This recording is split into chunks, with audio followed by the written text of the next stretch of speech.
अस्सलाम everyone, welcome to test preparation. Kindly like and subscribe.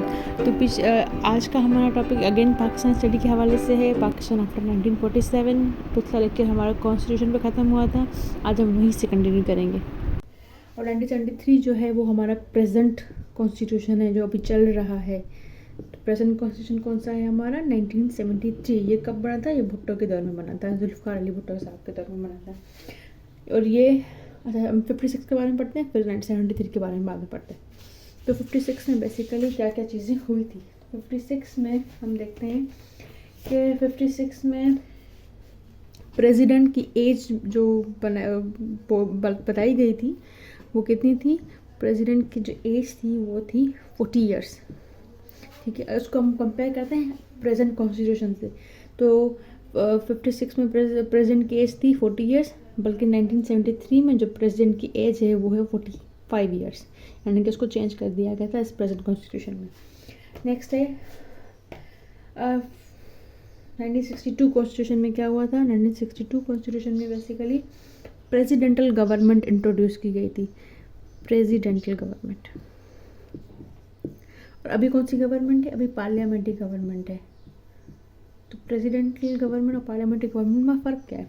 Presidential government में क्या होता है, जो हेड ऑफ गवर्नमेंट होता है, हेड ऑफ गवर्नमेंट होता है, इसको मैं शॉर्ट फॉर्म में लिख रही हूँ, हेड ऑफ गवर्नमेंट होता है वो होता है प्रेसिडेंट।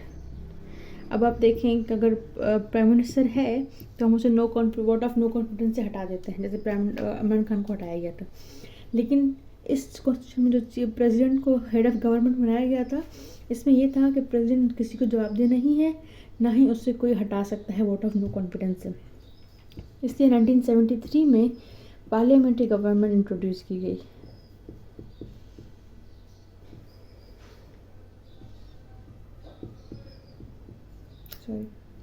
पार्लियामेंट्री गवर्नमेंट इंट्रोड्यूस की गई 1973 में।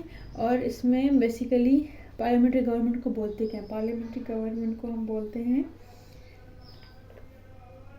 बाइकैमरल।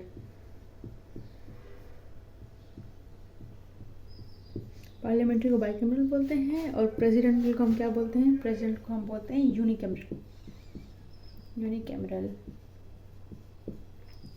तो यूनिकैमरल लेजिस्लेचर जो है वो प्रेसिडेंटल गवर्नमेंट है, और जो पार्लियामेंट्री गवर्नमेंट है वो है बाइकैमरल लेजिस्लेचर। ठीक है। और जब पार्लियामेंट की बात आ रही है तो हमारे पार्लियामेंट का नाम क्या है, उसे हम क्या बोलते हैं? ये सवाल बहुत से टेस्ट में मैंने देखा है, आ चुका है और आगे भी आ सकता है। तो पार्लियामेंट्री गवर्नमेंट को क्या कहते हैं? पार्लियामेंट्री गवर्नमेंट को, पाकिस्तान की पार्लियामेंट्री गवर्नमेंट को कहते हैं मजलिस शूरा। मजलिस शूरा। ये सवाल आ चुका है, काइंडली इसको नोट कर लें। मजलिस शूरा किसका नाम है? पाकिस्तानी पार्लियामेंट का नाम है। ठीक है, अब आगे देखते हैं। ठीक है जी, उसके बाद 1956 के कॉन्स्टिट्यूशन में एक और बात की गई थी। 1956 के कॉन्स्टिट्यूशन में ये बात की गई थी, जो प्रेसिडेंट होगा कंट्री का वो उसको मस्ट बी मुस्लिम, उसे मुस्लिम होना चाहिए, अदरवाइज़ कोई वो प्रेसिडेंट नहीं बन सकता। तो प्रेसिडेंट को मुस्लिम होना चाहिए, ये चीज़ 1956 के कॉन्स्टिट्यूशन में बताई गई थी। उसके बाद आते हैं कि 1973 के कॉन्स्टिट्यूशन में जो प्रेसिडेंट है उसको कौन इलेक्ट करता है, कौन चूज़ करता है? तो प्रेसिडेंट जो है उसको कौन इलेक्ट करता है? इलेक्ट का मतलब क्या होता है?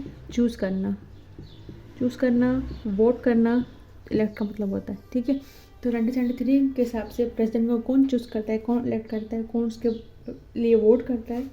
वो है 3 चीज़ें। नंबर 1 नेशनल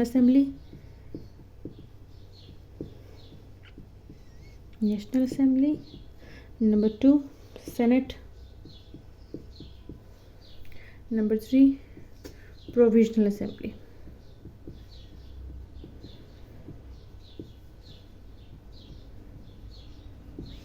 ये 3 मिलकर प्रेसिडेंट को इलेक्ट करते हैं। ठीक है, अब नेशनल असेंबली की और सेनेट की बात हो ही रही है तो बता दूं कि ये सवाल भी आ सकता है कि लोअर हाउस किसे बोलते हैं, अपर हाउस किसे बोलते हैं? तो लोअर हाउस बोलते हैं नेशनल असेंबली को, लोअर हाउस बोलते हैं, और सेनेट को अपर हाउस बोलते हैं। ठीक है, एक कॉमन क्वेश्चन है, ये आ सकता है इसलिए आप जान लें। नेशनल असेंबली को लोअर हाउस बोलते हैं और सेनेट को अपर हाउस बोलते हैं। तो 1973 के कॉन्स्टिट्यूशन के हिसाब से प्रेसिडेंट को कौन इलेक्ट करता है? नेशनल असेंबली, सेनेट और प्रोविंशियल असेंबली। और ये सवाल आ चुका है, आप प्रीवियस पेपर्स चेक कर सकते हैं। और सेनेट की बात हो रही तो सेनेट को बता दूं कि सेनेट में टोटल 100 सीट्स हैं। पहले ये 104 हुआ करती थी, लेकिन अब इसको रिड्यूस करके 100 किया गया है। ठीक है, तो सेनेट में टोटल 100 सीट्स होती हैं। और 1973 के कॉन्स्टिट्यूशन में एक और बात कही गई थी। 1973 के कॉन्स्टिट्यूशन में ये बताया गया था जो कादियानीज हैं वो नॉन मुस्लिम्स हैं, उनको नॉन मुस्लिम डिक्लेयर किया गया था कादियानीज को। कादियानीज आर नॉन मुस्लिम, ये 1973 के कॉन्स्टिट्यूशन में बताया गया था। और 1956 के कॉन्स्टिट्यूशन में ये सवाल भी आ चुका है ऑलरेडी बहुत से एग्जाम्स में। 1956 के कॉन्स्टिट्यूशन में कौन सी लैंग्वेजेस को नेशनल लैंग्वेजेस बनाया गया था? तो उर्दू थी, और दूसरी कौन सी थी? दूसरी थी बंगाली। अक्सर लोग कहते हैं उर्दू और हिंदी थी, लेकिन उर्दू और हिंदी नहीं थी, उर्दू और बंगाली थी, क्योंकि उस टाइम बंगाल हमारे साथ था, हमसे जुड़ा हुआ था। लेकिन 1970 के बाद बंगाल हमसे अलग हो गया था, इसलिए बाद में सिर्फ उर्दू नेशनल लैंग्वेज रह गई और बंगाली हटा दी गई।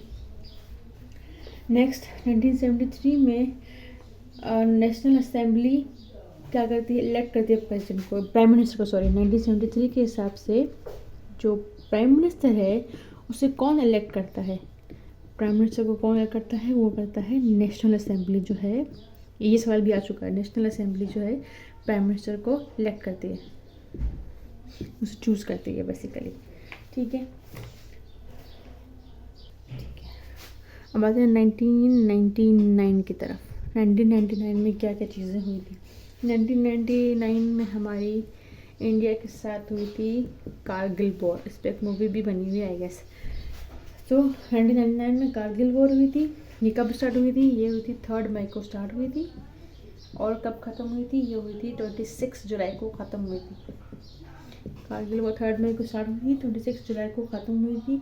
और ये सवाल मैंने देखा है एग्जाम्स में कि 1999 में कारगिल वॉर हुई थी, तब पाकिस्तान का चीफ ऑफ आर्मी स्टाफ कौन था? तो चीफ ऑफ आर्मी स्टाफ उस वक्त कौन था? चीफ ऑफ आर्मी स्टाफ था हमारे परवेज़ मुशर्रफ साहब।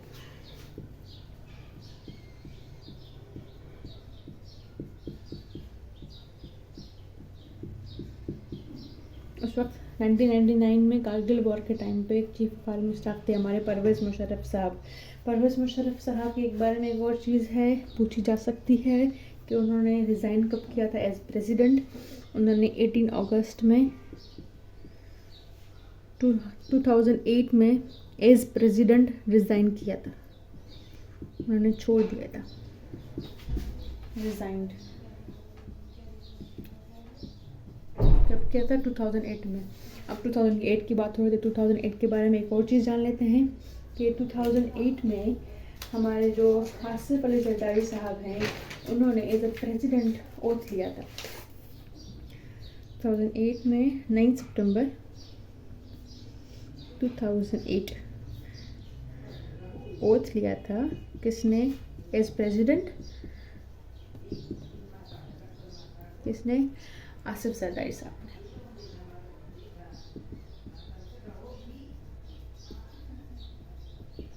ठीक है जी, आसिफ जरदारी ने 9 सितंबर 2008 को ओथ लिया था एज प्रेसिडेंट। और 2008 में एक और चीज़ हुई थी। 2008 में G20 जो है ग्रुप ऑफ 20, 2008 में G20 जिसको बोलते हैं वो है क्या है? Group of 20।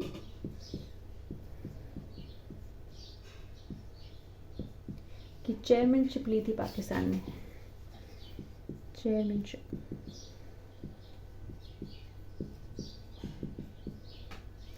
किसने ली थी? पाकिस्तान ने इसकी चेयरमैनशिप ली थी। कब ली थी? 2008 में ली थी।